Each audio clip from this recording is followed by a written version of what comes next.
Hey, what's happening guys? My name is Shukesh. Today I have for you a detailed camera review on the Samsung Galaxy On8, which has a 13 megapixel shooter at the back with full HD recording and the maximum aperture is f1.9.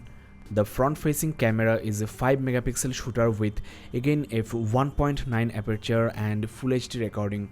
There is even a front facing flash, which is basically a continuous torch. I don't know why all the smartphones don't feature something like this. You can double tap the home button to launch the camera anywhere, anytime, even when the phone is password locked and the screen is off. The shutter speed is not bad, though sometimes the autofocusing speed is actually slower than usual compared to other smartphones like J7 and especially the Moto G4.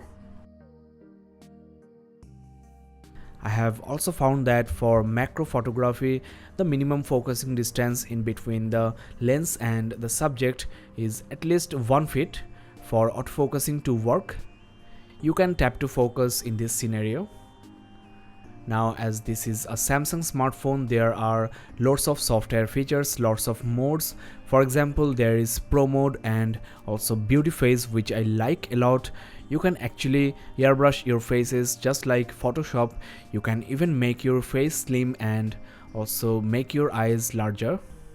There is also a sports mode for fast moving objects, which is great, and the sound and shot basically captures the sound while taking the pictures. Now the Pro mode actually doesn't offer that much features compared to high-end Samsung smartphones, but it's really good to have this feature on this smartphone. If you are a photography enthusiastic, you will definitely love it. Now, what I like most about the front camera is it's actually quite wide. It's wider than the Redmi Note 3 or the Moto G4.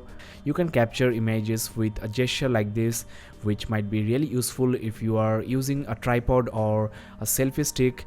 With this wide selfie mode, you can actually capture a short panorama image and take a group selfie. Now let's have a quick look at some sample images.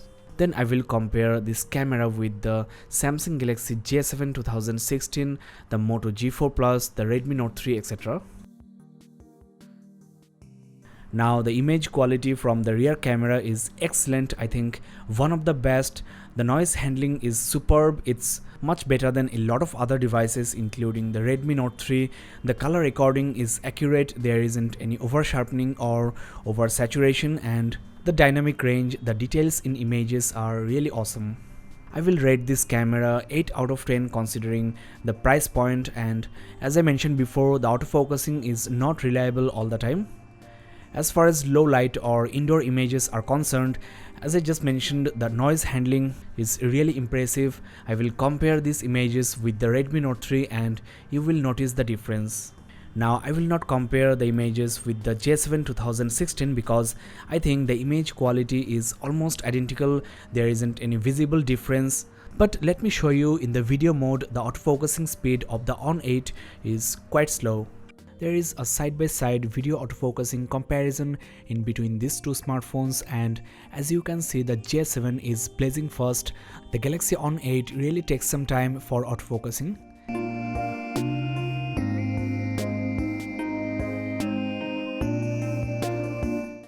Now let's compare with the Xiaomi Redmi Note 3. Well, you know the specs. I just want to mention there is face detection autofocus on the Redmi Note 3 and also there is dual LED flash, whereas there is single LED on the On8. Now let me compare some camera samples. The left ones are from Redmi Note 3 and the right ones are obviously from Samsung On8.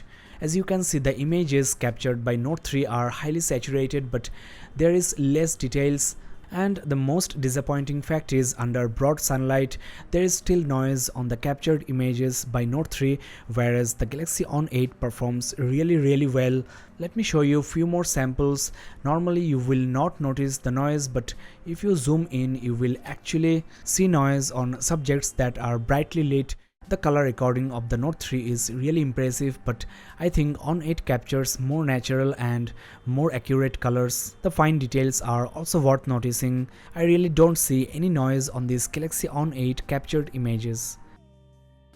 Let me show you one more image captured under poor lighting condition, and you will see that the lines here are totally smudged on the Note 3. So in the camera department, the Samsung Galaxy On8 is the big winner. These are some front camera samples, and no need to mention, On8 captures wider and brighter images. The color recording is also better. Hey, what's up guys, this is Shukesh and you are watching a video comparison in between the all new Galaxy On8 and the Redmi Note 3. Hey, what's up guys, this is Shukesh and you are watching a video comparison in between the all new Galaxy On8 and the Redmi Note 3.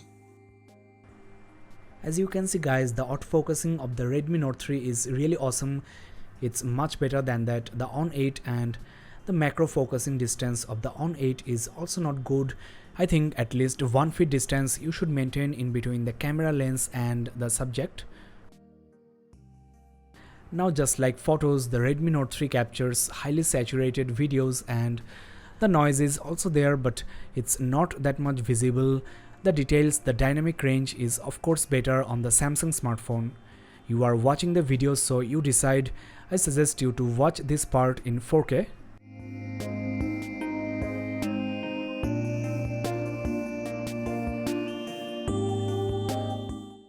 Next, let's compare the cameras of On8 and the Motorola Moto G Plus.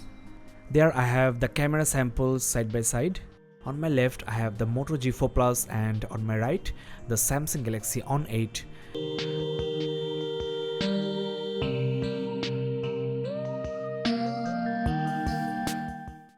Now visibly the Samsung Galaxy On8 produces slightly more saturated, sharper and more detailed images, though the Moto G Plus is not bad at all.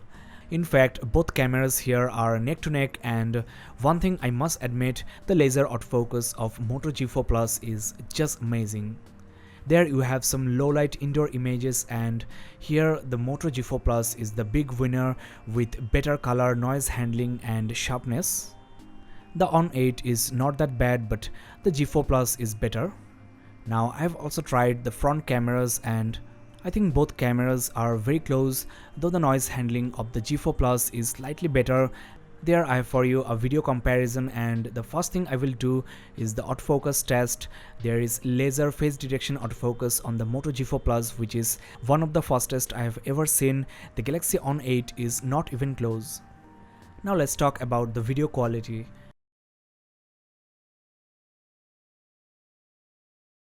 Both are very close. Both records mind-blowing videos under good lighting condition, but the slow autofocusing of the On8 is actually quite annoying. It ruins the amazing video capability of this smartphone. One thing worth noticing, the Galaxy On8 is slightly wider in video mode. The video recorded by the G Plus is, I think, slightly more warm than that the On8. Well friends, we are at the end of this camera review on the Samsung Galaxy On8. I hope that this video was helpful to you. If you think my review style, my effort is worth a like, then hit the like button below, and also consider subscribing. The full in-depth review on the On8 is on the way. I will add the link in the description of this video, so check that out. That's all in this review guys. Thanks a lot for watching. This is Shukesh Banik, and keep in touch.